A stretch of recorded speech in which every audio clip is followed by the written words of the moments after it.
Hi friends, welcome to Tejas kitchen. ఈరోజు మన ఛానల్లో రోజు తినే టిఫిన్స్ కాకుండా ఇలా పప్పులతో ఒకసారి హెల్దీ స్నాక్ ట్రై చేయండి. స్నాక్గా కానీ మార్నింగ్ టిఫిన్గా కానీ చాలా బాగుంటుంది. హెల్త్కి చాలా మంచిది. హై ప్రోటీన్ ఫుడ్ అనమాట. ఈ పప్పుల మిక్స్ ఉంది కదా, మనకు అదే డీమార్ట్లో ప్యాక్ దొరుకుతుందండి. ఇందులో మనకి బొబ్బర్లు, ఉలువలు, పెసర్లు, చిన్న పెసర్లు ఉంటాయన్నమాట. వాటిని నైట్ అంతా నానబెట్టుకోవాలి. మనం ఇవి ఉడికించి ఒక 2 hours ముందు పల్లీలు కూడా వేసి నానబెట్టుకోవాలండి. మీరు పల్లీలు వద్దు అనుకుంటే స్కిప్ చేయొచ్చు. పల్లీలు కూడా హెల్త్కి మంచిది కాబట్టి నేను యాడ్ చేశానండి.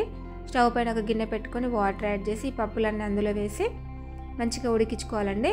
మనకి నార్మల్గా పల్లీలు ఎలా ఉడికించుకుంటామండి అంత సాఫ్ట్గా అయ్యేంత వరకు మంచిగా ఉడికించుకోవాలి. ఇందులో మనం సాల్ట్ కూడా వేసి ఉడికించుకోవాలి.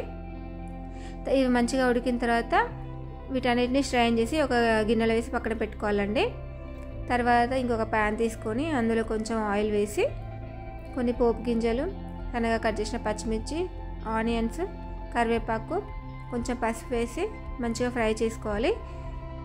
ఇలా మంచిగా ఫ్రై అయిన తర్వాత మనం ముందుగా ఉడికించుకున్న పప్పులు ఉన్నాయి కదండి, వీటిని స్ట్రైన్ చేసాం కదా, ఇవన్నీ ఇందులో వేసి ఒక 2 minutes ఫ్రై చేసుకుందాం. ఇలా ఫ్రై చేయడం వల్ల ఈ పప్పులలో ఉన్న వాటర్ అనేది ఎవాపరేట్ అయిపోతుంది అనమాట.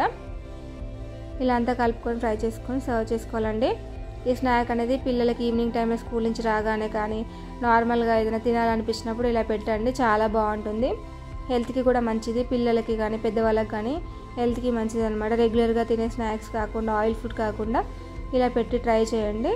మీకు ఈ వీడియో నచ్చినట్టయితే మన ఛానల్ని లైక్ చేయండి, షేర్ చేయండి, సబ్స్క్రైబ్ చేసుకోవడం మాత్రం మర్చిపోకండి. Thank you for watching. Bye.